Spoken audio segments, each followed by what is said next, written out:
संस्कार अकादमी के YouTube channel में आपका फिर से स्वागत है। कल हमने ब्रिटिश ताज के शासन तक हमने चर्चा की थी टॉपिकों पर। आज उसी से आगे बढ़ते हुए टॉपिकों पर चर्चा करेंगे। कल मैंने कुछ वीडियो के अंत में 3 प्रश्न भी दिए थे। उन प्रश्नों के लगभग जिन स्टूडेंटों ने उत्तर दिए लगभग सही थे। आज एक बार मैं उन तीनों प्रश्नों पर चर्चा कर लेता हूँ, फिर आगे के टॉपिकों पर चर्चा करेंगे। आज भी उसी प्रकार में अंतिम जब वीडियो का एंड करेंगे तब 3 प्रश्न देके जाऊंगा। आप वीडियो के अंत तक बने रहिए। कल वाले जो प्रश्न था, पहला प्रश्न था कि भारत में वायसराय प्रथम वायसराय कौन बना, तो उत्तर लगभग ने दिया लॉर्ड कैनिंग, जो सही था। दूसरा प्रश्न था कि जो भारत में वायसराय का पद कब सर्जित किया गया, तो वो 1858 का जो विक्टोरिया घोषणा पत्र आया उसमें। और जो तीसरा प्रश्न था कि जो वायसराय होता था उस वायसराय को भारत में जो अध्यादेश जारी करने की शक्ति कब दी गई या कौन से अधिनियम के तहत दी गई, तो वो 1861 का जो भारत शासन अधिनियम था उसके तहत उन्हें ये अधिकार दिया गया। आज हम उसी कड़ी में आगे बढ़ते हुए आज जो नए टॉपिक की शुरुआत करते जा रहे हैं, वो आज का टॉपिक है 1919 का भारत शासन अधिनियम। 1919 का भारत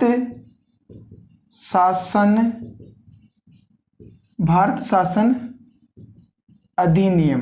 भारत शासन अधिनियम। इस 1919 के भारत शासन अधिनियम पर हम विस्तार से चर्चा करेंगे।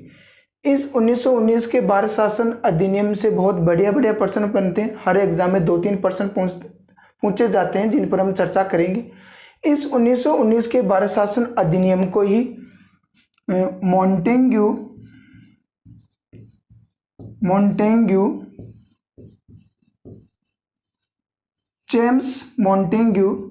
चेम्सफोर्ड सुधार अधिनियम भी कहते हैं। मॉन्टेग्यू चेम्सफोर्ड सुधार अधिनियम भी कहते हैं। क्यों कहते हैं? ये जो मॉन्टेग्यू था, इस मॉन्टेग्यू ने 1917 में एक मॉन्टेग्यू अधिनियम लाया था। उस मॉन्टेग्यू अधिनियम को ही इस चेम्सफोर्ड ने इस मॉन्टेग्यू अधिनियम को आधार बनाकर ये 1919 का भारत शासन अधिनियम प्रस्तुत किया। इस कारण इसको मॉन्टेग्यू चेम्सफोर्ड सुधार अधिनियम भी कहते हैं। पहला कारण। दूसरा कारण, ये जो मॉन्टेग्यू था, ये मॉन्टेग्यू उस समय भारत सचिव था। क्या था? भारत सचिव। और ये जो चेम्सफोर्ड था, ये उस समय वाइसराय था। वाइसराय या कहे गवर्नर जनरल था। इस कारण भी इसको मॉन्टेग्यू चेम्सफोर्ड सुधार अधिनियम कहते हैं। इस अधिनियम के तहत जो प्रावधान किए गए वो उन प्रावधानों पर हम चर्चा करेंगे। ये जो 1919 का भारत शासन अधिनियम आया, इस भारत शासन अधिनियम का जो लाने का मुख्य कारण था वो था जो 1909 का जो मार्ले मिंटो सुधार अधिनियम आया था। 1909 का जो मार्ले मिंटो जो सुधार अधिनियम था, इस मार्ले मिंटो सुधार अधिनियम के तहत भारतीयों में व्याप्त गुस्सा था। अब वो व्याप्त गुस्सा क्यों था? क्योंकि इस मार्ले मिंटो सुधार अधिनियम के तहत ही भारत में सांप्रदायिक निर्वाचन प्रणाली की शुरुआत की गई। और उस सांप्रदायिक निर्वाचन प्रणाली के तहत एक चरितार्थ सामने आया कि फूट डालो और राज करो। भारत में ऐसी नीति अपनाई गई। इस कारण भारतीय लोग उनमें व्याप्त गुस्सा था। उस गुस्से को दूर करने के लिए ये 1919 का भारत शासन अधिनियम लाया गया। लाने का जो प्रावधान किया गया, इसमें कहा गया कि हम भारत में आंशिक उत्तरदायी शासन की क्या करेंगे? स्थापना करेंगे। इस अधिनियम के तहत भारत में आंशिक उत्तरदायी, पूर्णतः नहीं, आंशिक उत्तरदायी शासन की स्थापना की गई। प्रांतों में आंशिक उत्तरदायी शासन की स्थापना की गई। ये जो अधिनियम आया 1919 का अधिनियम, इस अधिनियम में पहली बार, बहुत बढ़िया प्रश्न बनता है यहाँ से, पहली बार प्रस्तावना यानी उद्देशिका को सम्मिलित किया गया। ये 1919 का भारत शासन अधिनियम ऐसा था जिसमें प्रस्तावना कह दो या जो उद्देशिका थी उस उद्देशिका को शामिल किया गया। ब्रिटिश संसद के द्वारा बनकर जितने भी एक्ट आए उनमें उनकी कोई प्रस्तावना, उनकी कोई उद्देशिका नहीं थी, परंतु ये प्रथम एक्ट था जिसमें प्रस्तावना या उद्देशिका को शामिल किया गया। इस एक्ट के तहत जो संशोधन किए गए वो मुख्य थे। पहला जो कार्य था, पहला किया गया प्रांतों में, यानी इस अधिनियम की हम जो मुख्य बातें उन पर चर्चा करेंगे हम। प्रांतों में द्वैध शासन की स्थापना की गई। प्रांतों में द्वैध शासन की शुरुआत की गई। यहाँ से भी बहुत बढ़िया प्रश्न बनता है, प्रांतों में द्वैध शासन की शुरुआत कौन से अधिनियम के तहत की गई? तो प्रांतों में द्वैध शासन की स्थापना 1919 के अधिनियम के तहत की गई। अब ये हम देखेंगे ये द्वैध शासन होता क्या है। द्वैध शासन होता क्या है? एक इंग्लिश शब्द है डायरकी, ये डायरकी ग्रीक भाषा के दो शब्दों से मिलकर बना है। एक शब्द है डाई धन आर्की। डाई का मतलब होता है दोहरा, और आर्की का मतलब शासन, दोहरा शासन। ये इस द्वैध शासन का जो अर्थ होता है दोहरा शासन। डायरकी से बना है, ग्रीक भाषा का शब्द डाई धन आर्की, ठीक है, जिसका अर्थ होता है दोहरा शासन। और इस द्वैध शासन का जो जनक माना जाता है, इस द्वैध शासन का जो जनक है वो जनक है लियोनस कार्टियस।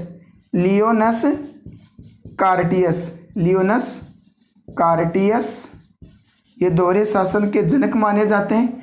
इस लियोनस कार्टियस की एक बुक थी, उस बुक का नाम ही उसने डायरकी रखा था। बुक का नाम भी क्या रखा था? डायरकी। इस डायरकी बुक में इस द्वैध शासन का उल्लेख यानी दोहरे शासन का उल्लेख मिलता है। तो ये भारत में शुरुआत की गई इस 1919 के अधिनियम के तहत प्रांतों में द्वैध शासन की शुरुआत की गई। इसके तहत प्रांतों में आंशिक उत्तरदायी शासन की शुरुआत की गई। और जो प्रांतीय विषय थे उन प्रांतीय विषयों को दो भागों में बांटा गया। पहला जो भाग था वो था रक्षित विषय, इसी को कहते हैं आरक्षित विषय। यानी जो प्रांतीय विषय थे उन विषय को दो भागों में बांटा, रक्षित विषय / आरक्षित विषय। और जो दूसरा था वो बांटा हस्तांतरित विषय। इन पर चर्चा करेंगे हम। रक्षित विषय ऐसे विषय जो अंग्रेजों के लिए महत्वपूर्ण थे, और इन रक्षित विषयों का नियंत्रण गवर्नर जनरल व उसकी जो परिषद हुआ करती थी उस परिषद के माध्यम से इन विषयों पर नियंत्रण किया जाता था, जो रक्षित विषय थे। और जो रक्षित विषयों में हम एग्जाम्पल देखेंगे रक्षित विषयों के, जैसे डाक, प्रेस, कानून बनाना और न्याय करना। ऐसे जो विषय थे वो रक्षित विषयों के अंतर्गत आते थे और ये अंग्रेजों के लिए महत्वपूर्ण थे। इन विषय से संबंधित जो भी कानून बनते थे वो सब ब्रिटिश ही बनाते थे, परंतु अंग्रेजों के लिए बड़े महत्वपूर्ण थे। और ये जो कुल रक्षित विषय थे उस समय 29 विषय रखे थे उन्होंने इस संरक्षित या आरक्षित विषयों के अंतर्गत। ये जो स्थानांतरित विषय होते हैं, ये स्थानांतरित विषय अंग्रेजों के लिए महत्वपूर्ण नहीं थे, परंतु इन विषयों पर भी नियंत्रण गवर्नर जनरल और उस समय जो द्वैध शासन था, जिसकी एक संस्था थी विधान परिषद, उस विधान परिषद के माध्यम से या कहे राज्य परिषद के माध्यम से गवर्नर जनरल का इन पर नियंत्रण होता था। और ये कुल विषय थे 22। एग्जाम्पल के तौर पर हम देखेंगे, पूरे तो नहीं देख सकते, परंतु 2-3 जो महत्वपूर्ण है वो देखेंगे। एक है स्वास्थ्य संबंधी जो विषय थे, स्वास्थ्य संबंधी थे, शिक्षा संबंधी थे। ये ऐसे जो विषय थे ये स्थानांतरित विषयों के अंतर्गत आते थे। यानी प्रांतों में जो द्वैध शासन की शुरुआत की गई और आंशिक उत्तरदायी शासन की शुरुआत की गई, उसके तहत जो प्रांतों के विषय थे उनको 2 भागों में बांटा, एक रक्षित विषय और दूसरा स्थानांतरित विषय। ठीक है, यहाँ से बहुत बढ़िया प्रश्न बनते हैं, आप ध्यान से देखना। और इसी के तहत आगे प्रावधान किया गया जो दोहरा शासन था। उस दोहरे शासन में हम देखेंगे, एक बार थोड़ी सी नज़र डालकर, आपकी गाइडों में किताबों में आपको कमी मिलता है कि उस समय जो सदस्य इस कैसे हुआ करते थे दोनों संस्थाओं में। देखो 1919 में द्वैध शासन, 1919 में द्वैध शासन,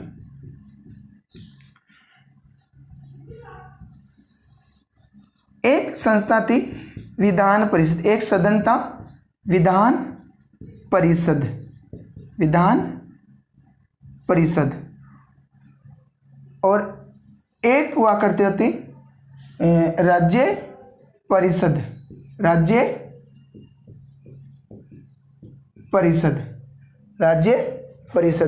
कह सकते हैं, इसको विधानसभा कह सकते हैं। विधानसभा और राज्य परिषद, विधानसभा तथा राज्य परिषद। इस विधानसभा में कुल जो सदस्य थे वो कुल सदस्य थे 145। कुल सदस्य कितने थे? 145 विषय थे।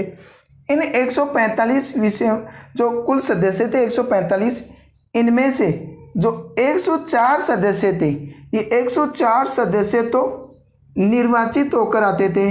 104 सदस्य निर्वाचित होकर आते थे। शेष जो 41 सदस्य हैं, ये 41 सदस्य मनोनीत होते थे।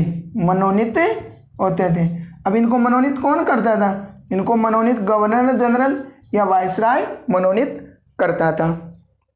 ये एक अस्थायी सदन था। इसका कार्यकाल इस सदन का कार्यकाल कितना हुआ करता था? कार्यकाल 5 वर्ष का हुआ करता था। महत्वपूर्ण है, सदन का कार्यकाल 5 वर्ष। ये राज्य परिषद हुआ करती थी। इसमें कुल जो सदस्य थे, कुल सदस्य थे 60। कितने थे? 60 सदस्य। इन 60 सदस्य में से जो 34 सदस्य थे वो तो निर्वाचित होते थे। क्या होते थे? निर्वाचित। और जो बाकी शेष बच गए 24 सदस्य, ये 24 सदस्य क्या होते थे? मनोनीत होते थे। और मनोनीत इनको भी कौन करेगा? गवर्नर जनरल करेगा, जीजी करेगा, या कहे वायसराय करेगा। ये एक स्थायी सदन हुआ करता था। स्थायी सदन हुआ करता था। इसका कोई कार्यकाल नहीं था। स्थायी सदन। फिर आपके दिमाग में प्रश्न आ रहा होगा कि अगर स्थायी सदन था तो सदस्य क्या हमेशा परमानेंट ही रहते थे? परमानेंट नहीं रहते थे। जो इस राज्य परिषद में जो 60 सदस्य हुआ करते थे, उनमें से प्रत्येक वर्ष 1/5 सदस्य सेवानिवृत्त हो जाते थे।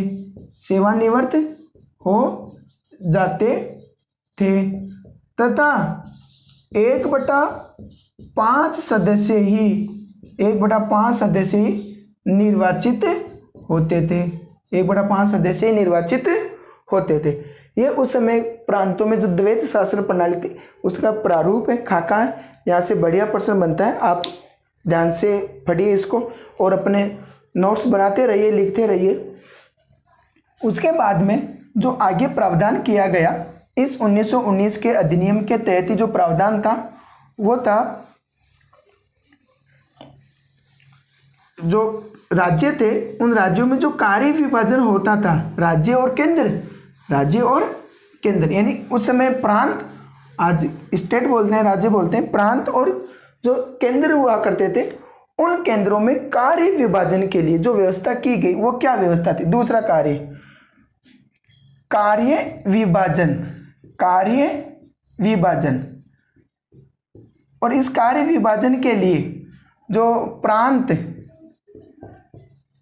और केंद्र जो सरकारें हुआ करती थी उनके लिए विषय रखे गए, यानी उनकी जो कार्य विभाजन की शक्तियाँ केंद्र। अब ऐसे विषय जो प्रांत के अधीन हो यानी राज्य के अधीन हो उन पर कानून कौन बनाएगी?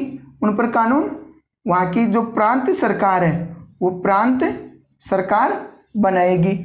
और जो ऐसे विषय जो केंद्र के अधीन है उन पर कानून कौन बनाएगी? केंद्र सरकार बनाएगी। कौन बनाएगी? केंद्र सरकार। आज भी वर्तमान में हमारे संविधान में व्यवस्था है केंद्र और राज्यों के बीच कार्य विभाजन की शक्तियाँ की गई, जिसके तहत तीन जो अनुसूचियाँ है वो तीन सूचियाँ है उन जैसे संघ सूची, राज्य सूची और जो समवर्ती सूची है, ऐसी सूचियाँ थी। तो कार्य विभाजन के लिए एक प्रांत सूची बनाएगी, एक केंद्रीय सूची बनाएगी। इस प्रांत सूची के विषय पर कानून कौन बनाएगी? प्रांत की सरकार बनाएगी। और केंद्र सूची के विषय पर कानून केंद्र सरकार बनाएगी। ठीक है, इसी अधिनियम के आगे प्रावधान किया गया जो तीसरा प्रावधान है, मोस्ट इंपॉर्टेंट प्रावधान है। इस तीसरा प्रावधान किया गया इस 1919 के भारत शासन अधिनियम के तहत ही भारत में जो वयस्क निर्वाचन प्रणाली थी, जो वयस्क निर्वाचन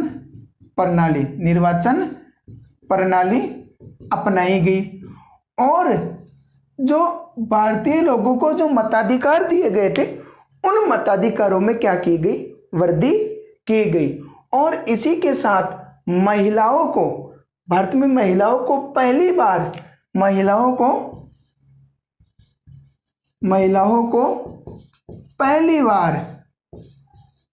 बार वोट देने का अधिकार दिया गया।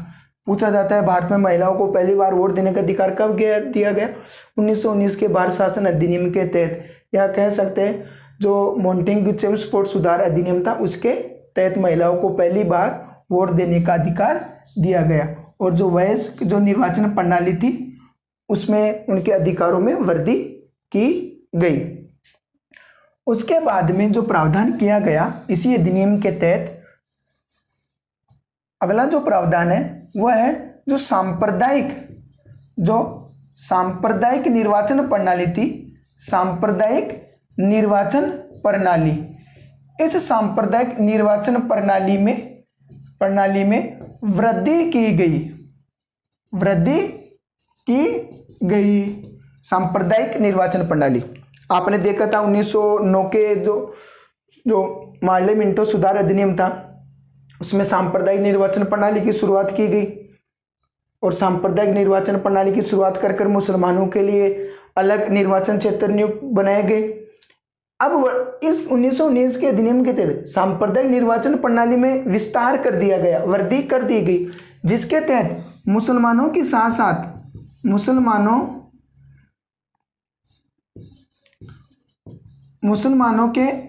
साथ अब किनके लिए? सिख जो यूरोपियन थे, ईसाई थे और जो एंग्लो इंडियन थे,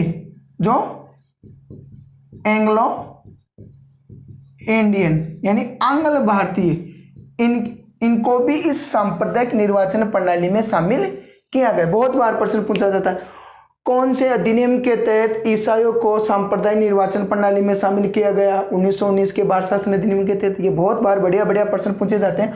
तो इस सांप्रदायिक निर्वाचन प्रणाली का विस्तार किया गया और मुसलमानों के साथ साथ सिख, यूरोपियन, ईसाई और एंग्लो इंडियन को भी इस सांप्रदायिक निर्वाचन प्रणाली में शामिल किया गया। ठीक है, तो आप देखते रहिए, साथ के साथ अगर कोई नोट्स बना रहा है तो आप नोट्स बना सकते हैं, बहुत बढ़िया बढ़िया टॉपिक है। उसके बाद में आगे जो प्रावधान किया गया, ये नरेश मंडल की स्थापना की गई। इस अधिनियम के तहत नरेश मंडल, इसी को कहते हैं नरेंद्र मंडल, नरेश मंडल या नरेंद्र मंडल। इस नरेंद्र मंडल की जो स्थापना की गई, वो स्थापना की गई 1921 में की गई। और इसका जो उद्घाटन किया गया था, वो उद्घाटन किया ड्यूक ऑफ कन्नौट ने। ये ब्रिटिश महारानी थी, उसके पुत्र थे ड्यूक ऑफ कन्नौट। और इसमें जो कुल सदस्य भाग लिए थे, इस नरेश मंडल में कुल सदस्य थे 121। कुल सदस्य कितने थे? 121। और इस नरेश मंडल की जो अध्यक्षता की थी, ये अध्यक्षता की थी किसने? उस समय वाइसराय था, वाइसराय ने, जो उस समय का वाइसराय था कौन? Chelmsford viceroy. कौन? चेम्सफोर्ड ने इसकी क्या की थी? अध्यक्षता की थी। ये नरेश मंडल से संबंधित प्रश्न है। स्थापना 1921 में, उद्घाटन किया ड्यूक ऑफ कन्नौट ने, कुल सदस्य 121, अध्यक्षता की वाइसराय, और उस समय वाइसराय थे चेम्सफोर्ड। अब इस नरेश मंडल का मुख्य उद्देश्य क्या था, उस पर चर्चा करेंगे।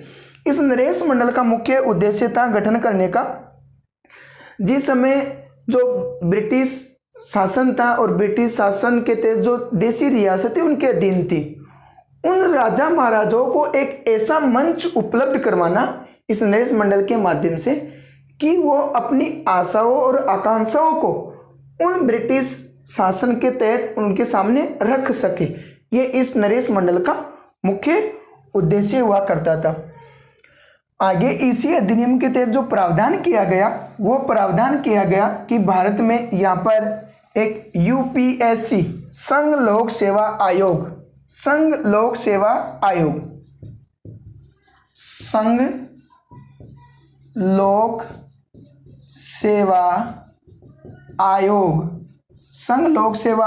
का गठन किया गया। संघ लोक सेवा, हम कह सकते हैं यूपीएससी की स्थापना की गई। और यूपीएससी की स्थापना 1924 में एक आयोग था, ली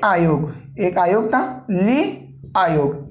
इस ली आयोग की सिफारिश पर गठित किया गया, यानी ली आयोग गठित किया गया 1924 में। और इस ली आयोग की सिफारिश पर भारत में 1 अक्टूबर 1926 को इस संघ लोक सेवा आयोग की स्थापना की गई। 1 अक्टूबर 1926 को संघ लोक सेवा आयोग की स्थापना की गई। और कहाँ पर की गई? दिल्ली में की गई। कहाँ पर की गई? दिल्ली में की गई। उस समय इसके जो प्रथम अध्यक्ष बने थे सर रॉज बारकर बने थे।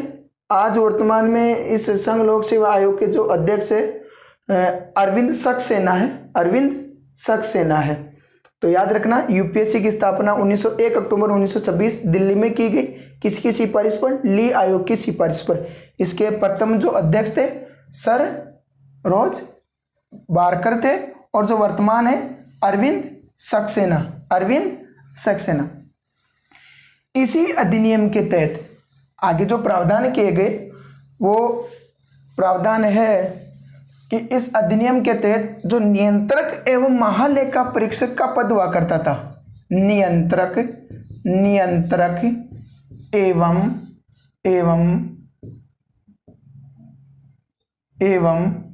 महालेखा परीक्षक, आज वर्तमान में इसको हम CAG कहते हैं, केग यानी नियंत्रक एवं महालेखा परीक्षक। इस नियंत्रक एवं महालेखा परीक्षक पद का क्या किया गया? गठन किया गया उस 1919 के अधिनियम के तहत। और इसी अधिनियम के तहत एक समिति का गठन किया गया, लोक लेखा समिति का भी क्या किया गया था? गठन किया गया था। और इसी अधिनियम के तहत जो प्रावधान किए गए, अगला जो प्रावधान है वो है राष्ट्रमंडल। राष्ट्रमंडल की स्थापना की गई। राष्ट्रमंडल की क्या की गई? स्थापना। और राष्ट्रमंडल की स्थापना की गई 1926 में। कहाँ की गई? लंदन में की गई। लंदन में की गई। और इसका जो इस राष्ट्रमंडल का जो स्थायी अध्यक्ष होता है, वो स्थायी अध्यक्ष होता है ब्रिटेन की महारानी। ब्रिटेन की महारानी होती है, महारानी। इस राष्ट्रमंडल की स्थापना का जो मुख्य उद्देश्य था, वो जो ब्रिटेन के जितने भी औपनिवेशिक राष्ट्र थे, उन औपनिवेशिक राष्ट्रों का एक संघ बनाना। जैसे आज भी राष्ट्रमंडल खेल होते हैं, जो ब्रिटेन के जितने भी औपनिवेशिक देश होते हैं वो इस राष्ट्रमंडल खेल में भाग लेते हैं। तो ये 1926 में इस राष्ट्रमंडल की क्या की गई? स्थापना की गई। और इसी अधिनियम के तहत प्रावधान किया गया, जो प्रांत होते थे उन प्रांतों में हाई कमिश्नर, आज वर्तमान में हम कहते हैं उच्चायुक्त, हाई कमिश्नर, प्रांतों में इसी अधिनियम के तहत प्रांतों में हाई कमिश्नर यानी उच्चायुक्त की क्या की गई? उच्चायुक्त पद की शुरुआत की गई 1919 के भारत शासन अधिनियम के। ये उच्चायुक्त क्या करते थे? प्रांतों में जो भारत में जो भारत सचिव हुआ करता था, उस भारत सचिव के कार्यों में क्या करता था? सहायता करता था। भारत सचिव के कार्यों में क्या करता था? सहयोग करता था। इसी अधिनियम के तहत 1924 में, इसी अधिनियम के तहत 1924 में जो पहले आज तक जितने भी बजट पारित होते थे, आम बजट और रेलवे बजट दोनों एक साथ पारित होते थे, परंतु 1924 में इस आम बजट को रेलवे बजट से अलग कर दिया, या कह सकते हैं कि इस रेलवे बजट को आम बजट से क्या कर दिया गया? अलग कर दिया गया। और प्रांतों में तथा केंद्र सरकार के, प्रांतों के और केंद्र सरकार के दोनों के अलग अलग बजट पारित किए जाएंगे, ऐसी व्यवस्था की गई। या हम कह सकते हैं कि प्रांतों को भी, प्रांतीय सरकारों को भी या प्रांतों को भी बजट बनाने की क्या दी गई? शक्ति दी गई। परंतु वर्तमान में हम बात करें सन 2016-17 को नरेंद्र मोदी सरकार ने, या कहें एनडीए की सरकार ने, इस आम बजट और रेलवे बजट को दोनों को एक साथ पारित करने लगी। पुनः सन 2016-17 से आम बजट व रेलवे बजट को एक साथ पारित करने लग गई। इस अधिनियम के ये मुख्य प्रावधान थे। और ये जो 1919 का भारत शासन अधिनियम आया, ये 1919 का भारत शासन अधिनियम के तहत जो प्रांतों में द्वैत शासन की स्थापना की, ये प्रांतों में द्वैत शासन क्या हो गया?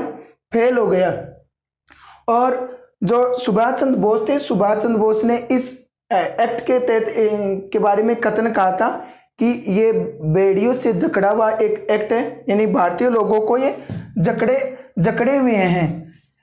इस अधिनियम के तहत ये मुख्य प्रावधान थे। यहाँ से बहुत बढ़िया प्रश्न बनते हैं। 1909 और 1919 और 1935 के भारत शासन अधिनियम में बहुत बढ़िया प्रश्न बनते हैं। कथन और कारण वाले भी प्रश्न बनते हैं।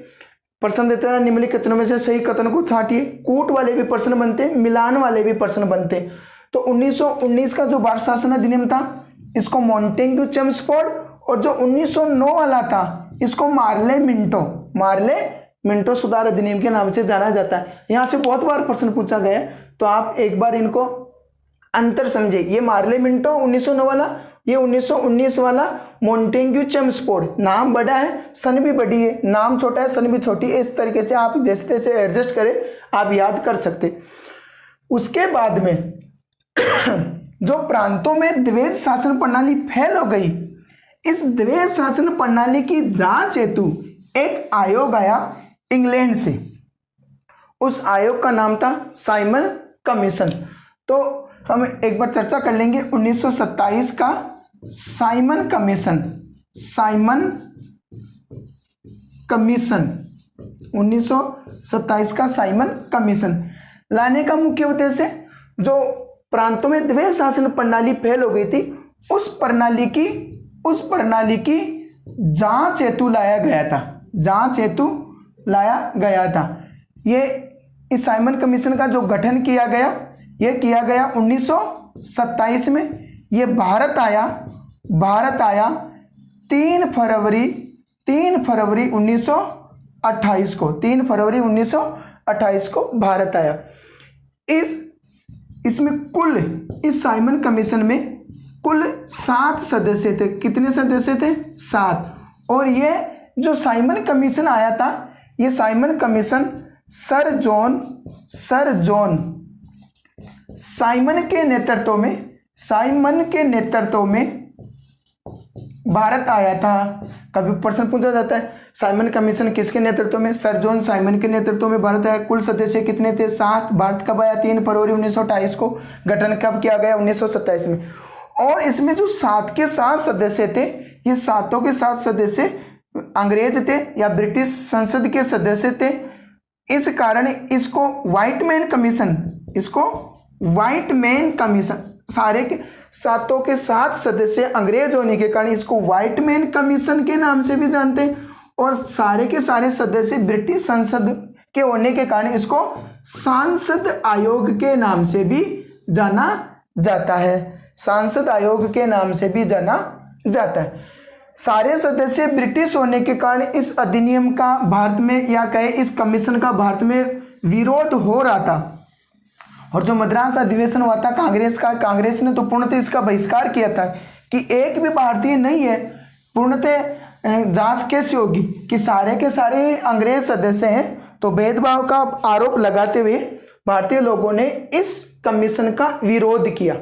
और इसका विरोध पुरजोर विरोध कर रहे थे लाला लाजपत राय के नेतृत्व में हो रहा था लाहौर में। कहाँ पर हो रहा था? लाहौर में। तो इसका जो लाला लाजपत राय थे, लाला लाजपत राय के नेतृत्व में इसका विरोध हो रहा था। कहाँ पर हो रहा था? लाहौर में। कहाँ पर होता? लाहौर में। और लाहौर में इसका जो विरोध कर रहे थे, विरोध को दबाने के लिए सैंडर्स के कहने पर वहां पर अंग्रेज पुलिस ने क्या कर दिया? लाठी चार्ज कर दिया। और लाठी चार्ज हो जाने के कारण लालाजी घायल हो गए और लालाजी की क्या हो गई? मृत्यु हो गई। मृत्यु होने पर गांधी का एक प्रसिद्ध कथन है, गांधी जी ने कहा था, सौर मंडल से एक तारा टूट गया। तो ये भी याद रखना, लाला लाजपत राय जी की मृत्यु होने पर गांधी जी की जो कथन था, या गांधी जी का जो कथन था, वो कथन था कि आज सौर मंडल से एक तारा टूट गया। और लाला लाजपत राय की मृत्यु का बदला भगत सिंह के नेतृत्व में राजगुरु ने सैंडर्स को गोली मारकर लिया। आज के इस वीडियो में हम इतना ही देखेंगे। अंतिम समय में मैंने आपको कहा था वीडियो के एंड में मैं आपको 3 प्रश्न देके जाऊंगा। आज जिन जिन टॉपिकों पर हमने चर्चा की, उन टॉपिकों के संदर्भ में ही हम क्या लेंगे? प्रश्न लेंगे। आप वीडियो को अंत तक देखें, आप आसानी से इन प्रश्नों के उत्तर दे देंगे।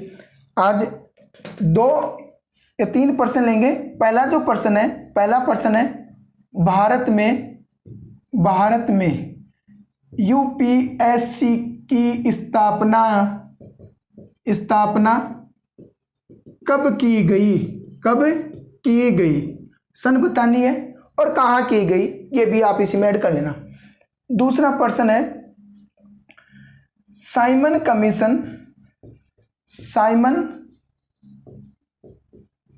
कमीशन का विरोध कहाँ हो रहा था? यानी वो स्थान का नाम बताना जो मैंने आपको वीडियो में बताया। तीसरा प्रश्न है जो नरेश मंडल